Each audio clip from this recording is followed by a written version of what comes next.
오늘 성경 말씀은 예레미야 26장입니다. 1절부터 7절까지 함께 읽도록 하겠습니다. 1092쪽입니다. 예레미야 26장 1절부터 7절까지 함께 읽겠습니다. 전장을 24절까지 다 읽어야 되는데 그 내용을 설교하면서 중간중간에 함께 읽어가면서 살펴보도록 하겠습니다. 우선 1절부터 7절까지 함께 읽도록 하겠습니다. 유다의 왕 요시야의 아들 요야김이 다스리기 시작한 때에 여호와께로부터 이 말씀이 임하여 이르시되 여호와께서 이와 같이 말씀하시니라. 너는 여호와의 성전뜰에 서서 유다 모든 성읍에서 여호와의 성전에 와서 예배하는 자에게 내가 네게 명령하여 이르게 한 모든 말을 전하되 한마디도 감하지 말라. 그들이 듣고 혹시 각각 그 악한 길에서 돌아오리라. 그리하면 내가 그들의 악행으로 말미암아 그들에게 재앙을 내리려 하던 뜻을 돌이키리라. 너는 그들에게 이와 같이 이르라. 여호와의 말씀에 너희가 나를 순종하지 아니하며 내가 너희 앞에 둔 내 율법을 행하지 아니하며 내가 너희에게 나의 종 선지자들을 꾸준히 보내 그들의 말을 순종하라고 하였으나 너희는 순종하지 아니하였느니라. 내가 이 성전을 실로같이 되게 하고 이 성을 세계 모든 민족의 저주거리가 되게 하리라 하셨느니라. 예레미야가 여호와의 성전에서 이 말을 하매 제사장들과 선지자들과 모든 백성이 듣더라. 아멘.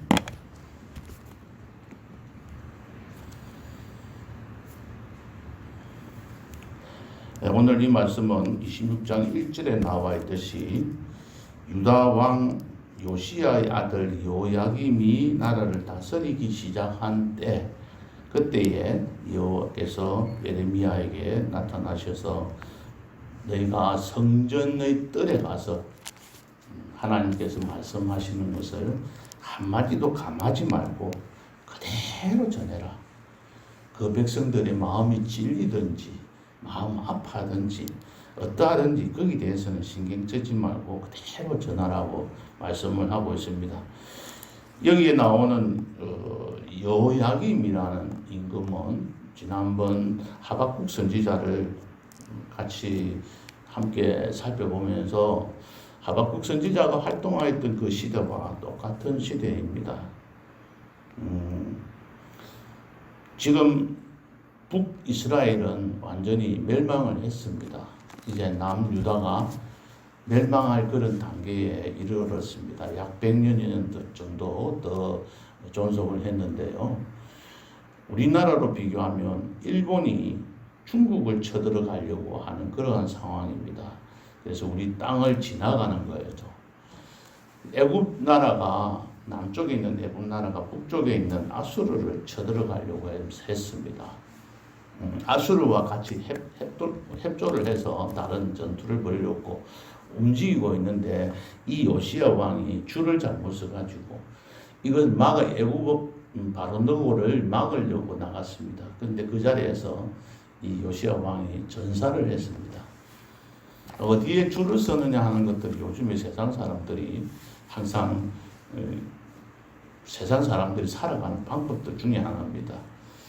그런데 저는 이때까지 성도님들이 살면 어땠는지 모르겠는데 제가 줄을 서서 어떤 사람을 의지했을 때는 그 사람을 죽게 만들든지 아니면 그 사람이 굉장히 실패를 하게 만들든지 그것을 제가 의지하는 그 사람들은 다 어려움을 당하게 만들어서 제가 아무도 의지하지 못하고 저 혼자서 서게 만드는 그런 삶이었습니다.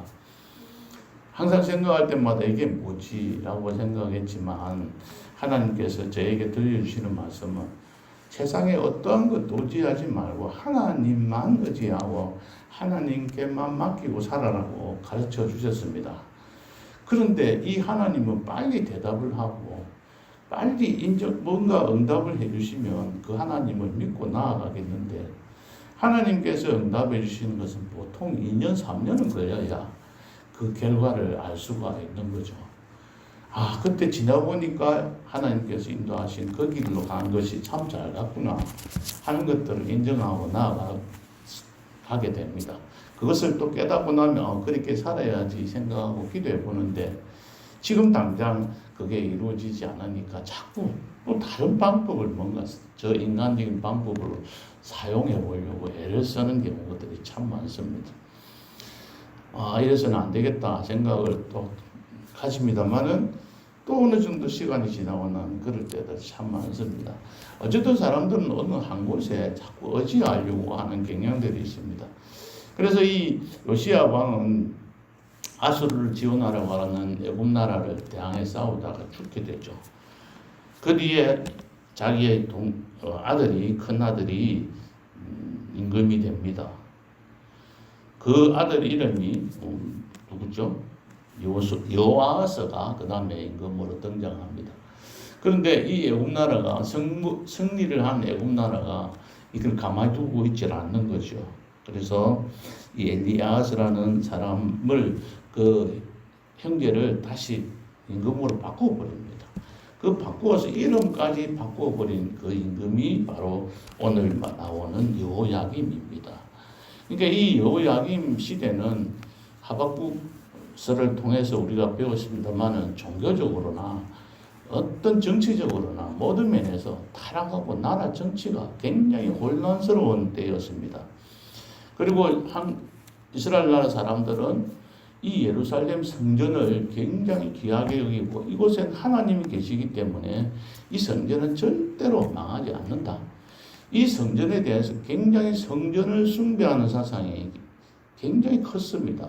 하나님을 다음에 그 다음에 성전을 굉장히 크게 숭배를 했습니다. 이러한 때에 하나님께서는 이 예레미야에게 나와서 너가 성전의 뜰에 가서 이 말씀을 그대로 전해라 해서 지금 그 예레미야가 말씀을 전하고 있습니다.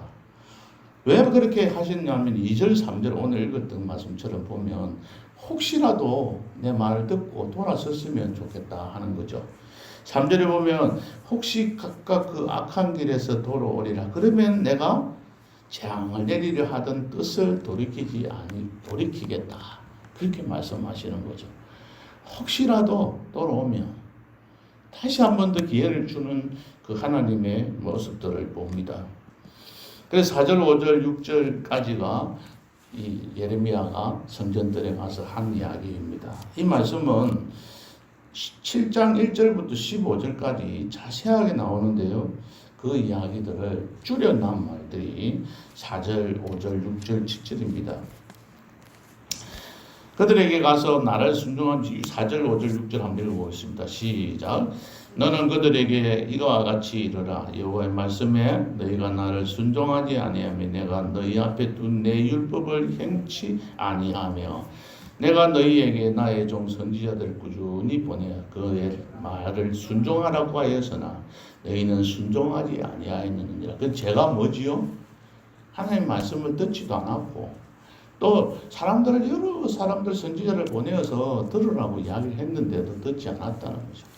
오늘날은 목사님의 말씀을 통해서 계속 말씀을 하시는 겁니다. 또 듣고 하니까 아이고 내가 그때 하던 이야기인데 하면서 듣지 않는 우리의 모습과도 비슷하다고 볼 수 있는 겁니다. 자, 그럴 때 너희들이 이제 듣지 않았으니까 어떻게 하겠다고 했습니까? 6절 시작. 내가 이 성전을 실로같이 되게 하고 이 성을 세계 모든 민족의 저주거리가 되게 하리라 하셨느니라. 이 예루살렘 성전을 완전히 부숴버리겠다는 실로가 어떤 곳이냐면 여호수아가 가나안 땅을 정복을 하고 난 다음에 하나님의 성막을 두었던 그렇게 법궤가 있던 장소입니다. 언제까지 있었습니까? 혹시 기억이 나십니까? 사무엘이 선지자로 시작할 때 마지막 엘리 제사장 때 어떤 일이 일어났어요? 블레셋과 함께 전투를 할 때 이 이스라엘 사람들이 어떻게 했습니까? 법궤를 들고 가면, 하나님의 궤를 들고 가면 이길 것이라 생각하고 이걸 들고 갔잖아요. 그때 완전히 대패를 합니다. 그래서 법궤도 빼앗기게 되고 그 법궤가 다른 곳으로 가게 됩니다. 그때에 있었던 그 장소가 실로입니다. 그러니까 하나님의 법궤가 있던 성막에 있던 그 실로가 나중에 되면 완전히 해파되어서 황폐하게 됩니다. 황무지로 변해버립니다. 그와 같은 역사가 있던 장소가 실로였던 거죠. 그러니까 처음으로 성막에 있던 하나님의 법궤가 있던 그 장소가 실로가 황폐해지는 것처럼 이 예루살렘 성전이 그렇게 될 것이다 라고 선언을 한 겁니다. 이건 엄청난 이스라엘 사람들에게는 큰 도전이 되는, 정말 큰 욕이 되는 그런 이야기였습니다. 그리고 너희들이 저주거리가 됐다 이렇게 하면서 막말을 하는 거죠. 그죠? 그때에 이스라엘 사람들의 반응이 크게 네 가지로 나타납니다. 첫째로 어떤 상황이냐면 9절 보겠습니다. 어떤 사람이요? 제사장들과 선지자들과 모든 백성들이 반응이 나타납니다. 여기서 네 가지 큰 형태로 나타나는데요. 자, 한번 8절, 9절 한번 읽겠습니다. 시작. 8절, 9절 시작. 예레미야가 여호와께서 명령하신 말씀을 그 모든 백성에게 전하기를 마침에 제사장들과 선지자들과 모든 백성이 그를 붙잡고 이르되 네가 반드시 죽어야 하리라. 어찌하여 네가 여호와의 이름을 의지하고 예언하여 이르기를 이 성전이 실로같이 되겠고 이 성이 황폐하여 주민이 없으리라 하느냐 하며 그 모든 백성이 여호와의 성전에서 예레미야를 향하여 모여드니라. 뭐라고 모여들었을까요? 이제 죽이려고 됩니다. 이게 지금 크게 죄가 두 가지입니다. 하나는 여호와의 이름을 사칭했다는 겁니다. 여호와 이름으로 네가 지금 명령을 했단 말이야. 어디서 함부로 여호와 이름을 덜쳐가지고 이렇게 예언하느냐 하는 겁니다. 이게 지금 예수님의 제목하고 같습니다. 하나님의 아들이라고 사칭한 하나님의 이름을 막는 데 이끌었다. 두 번째는 성전 모독죄입니다. 이 성전이 절대 망하지 않을 거라고 생각했는데 이 예레미야가 망할 거라고 이야기했으니까 너는 어떻게 해요? 반드시 죽어야 하리라. 이 사형에 해당하는 벌입니다. 이런 행태로 나타납니다. 그런데 이런 반응을 일으킨 사람이 누구죠? 제사장과 선지자들입니다. 지금 말하면 성직자들입니다. 그 당시에 이 여호야김이 살았던 당시 사람들의 선지자들이나 제사장들이 많았는데 소수 하나님의 말씀을 진정으로 전하는 사람들은 10%도 안 됐다는 거죠. 거의 90%, 90%는 다 가짜, 정말 그 사람들이 하나님의 이름을 빌려서 자기들의 마음에, 자기들의 뜻에 맞도록 예언을 했던 것입니다. 이러한 모습들이 오늘날에는 없는지 한번 생각해 볼 필요가 있습니다. 두 번째는 10절에 유다의 고관들이 나타납니다. 유다의 고관들이 이 말을 듣고 왕궁에서 여호와의 성전으로 올라가서 여호와의 성전 새 대문의 입구에 앉음에 제사장과 선지자들과 고관들과 모든 백성에게 말하여 이르되 이 사람은 죽는 것이 합당하니, 그러니까 이 사람들이 와서 죽는 게 합당하다고 고발로 합니다. 그런데 이 유다의 고관들은 어떻게 합니까? 그래서 12절에 보면 자기가 지금 변명을 합니다. 12절, 13절, 14절, 15절. 나는 지금 너희들은 의견에 좋은 대로 옳은 대로 하더니와 너희는 분명히 알아라. 너희가 나를 죽이면 반드시 무죄한 피를 너희 몸과 이 성과 이 성 주민에게 돌리는 것이다 하고 다시 한 번 더 이 예레미야가 경고를 합니다. 이 말을 듣고 16절 고관들과 모든 백성이 제사장들과 선지자들에게 이르되 이 사람은 우리 하나님 여호와의 이름으로 우리에게 말하였으니 죽일 만한 이유가 없느니라 하고 판단을 하는 거예요. 유다의 고관들, 정치인들, 그래도 이 사람들은 바른 판단을 하게 됩니다. 자, 17절, 18절 계속 한번 읽어보겠습니다. 19절까지 시작.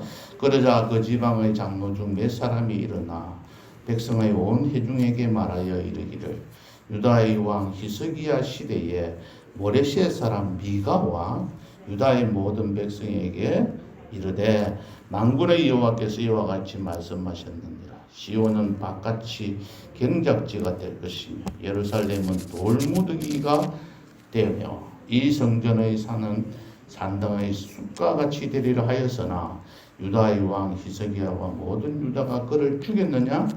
히스기야가 여호와를 두려워하여 여호와께 간구하며 여호와께서 그들에게 선언한 재앙에 대하여 뜻을 돌이키지 아니하셨느냐? 우리가 이같이 하면 우리의 생명을 스스로 심히 해롭게 하는 것이니라. 누가요? 그 지방에 있는 장로들 중에 몇 사람은 옛날에 히스기야가 미가 선지자가 예언했던 그 말을 듣고 어떻게 반응했는지를 예를 들어가면서 지금 이야기를 하는 겁니다. 히스기야는 이 미가 선지자의 예언을 듣고 바로 그대로 고쳐서 어떻게 했어요? 회개하고 히스기야가 기도를 했잖아요. 기도를 하고 하나님 앞에 전부 다 금식을 선포하고 기도할 때에 그는 그의 병도 나았고 또 생명도 15년 연장되는 그런 일들을 이야기하면서 그때 이런 일이 있었지 않았냐. 이 예레미야가 지금 이야기하는 걸 너희들이 그 당시 똑같이 믿고 순종하며 나아가야 된다고 이야기를 하는 겁니다. 그래서 일단 이 예레미야는 위기를 피합니다. 그런데 24절 또 다른 하나의 모습 한 분이 나타납니다. 24절 읽어보겠습니다. 시작. 사반의 아들 아히감의 손이 예레미야를 도와주어 그를 백성의 손에 내어주지 아니하여 죽이지 못하게 하니라. 사반의 아들 아히감이 이 예레미야를 피하게 만들어서 자기가 보호해서 죽지 않게 만들어줍니다. 이 사반의 아들은 후에 이 사반이 요시야 자기 아버지 요시야 왕이 계획을 할 그 당시에 서기관이었고 그의 가족들은 바로 예레미야의 죽음을 위협으로부터 보호해 줍니다. 이 사람이 나중에 어떻게 됐을까요? 나중에 돼서 이 유다가 멸망하고 난 다음에 느부갓네살 왕이 유다의 총독으로 남겨주는 사람이 있습니다. 그 사람이 그다레아인데요. 이 그다레아가 누구냐면 바로 아히감의 아들입니다. 그 후에도 이 아히감의 형제인 그마랴는 여호야김 왕에게 예레미야의 두루마리를 태우지 말라고 탄원하기도 하고 결국은 이 사람의 후손들은 하나님 앞에서 축복받는 그러한 일들에 바라봅니다. 오늘 여기 보면 반응이 네 가지로 나타났잖아요. 사람마다 다 다르게 나타납니다. 오늘 우리 찬송을 부르면서 말씀을 드렸지만 우리가 하나님의 말씀을 들을 때에 어떠한 말씀이든지 간에 우리가 그 말씀이 우리에게 진리든지 또 우리에게 어떠한 것으로 다가오든지 간에 그대로 순수하게 어린 나와 같이 받아들여서 그 말씀을 믿고 두려워하고 떨고 이 일들이 어떻게 이루어질지를 항상 생각하면서 살아가야 하는데 그리고 또 이렇게 박해를 받는 예레미야를 도와준 아히감과 같이 그러한 모습으로 우리가 살아가야 하는데 우리는 어떠한 모습인지 한번 살펴봐야 합니다. 그리고 오늘 두 사람의 부류가 있는데 하나를 한번 살펴봅시다. 여호야김은 말을 듣지 않았잖아요. 근데 히스기야는 말을 듣고 그는 병도 나았고 15년이나 생명이 연장되었습니다. 말을 듣지 않았던 이 여호야김은 어떻게 되었을까요? 앞에 보면 22장 18절에서 18절 19절에 잘 나타나 있습니다. 이 여호야김은 나중에 되면은 예루살렘 밖에 버려지고 눈도 이 쇠사슬에 묶여서 죽임을 당해서 버림을 받게 됩니다. 그러니까 바빌론의 침략에 와서 자기 자신이 죽게 됩니다. 비참하게 죽게 되는 그러한 모습들을 봅니다. 그러니까 하나님의 말씀을 들었던 예레미야, 히스기야와 그렇지 못한 이 여호야김의 모습들은 서로 정반대의 모습으로 살아갑니다. 두 번째로 우리가 대조해서 살펴볼 것은 오늘 20절부터 23절에 나와 있는 말씀인데요. 함께 한번 읽어보겠습니다. 20절 시작. 또 여호와의 이름으로 예언한 사람이 있었는데 곧 여라림 스미야의 아들 우리야라. 그가 예레미야의 모든 말과 같이 이성과 이 땅에 경고하여 예언하며 여호야김 왕과 그의 모든 용사와 모든 고관이 그의 말을 듣고서 왕이 그를 죽이려 하며 우리야가 그 말을 듣고 두려워서 애굽으로 도망하여 간지라. 여호야김 왕이 사람을 애굽으로 보내되 곧 악보르의 아들 엘나단과 몇 사람을 애굽으로 보냈더니 그들이 우리야를 애굽에서 연행하여 여호야김 왕에게로 그를 데려오매 왕이 칼로 그를 죽이고 그의 시체를 백민의 묘지에 던지게 하니라. 똑같이 예레미야와 똑같이 하나님의 말씀을 선포하신 분이 우리야다 말이에요. 그런데 이 우리야는 어떻게 되었어요? 칼에 죽임을 당하고 그의 시체는 백민의 묘지에 던짐을 받는 그러한 일들을 받았어요. 예레미야가 전한 말이나 똑같이 하나도 틀리게 안 하고 똑같이 행동을 했는데 예레미야는 살았고 우리야는 죽었습니다. 왜 그럴까요?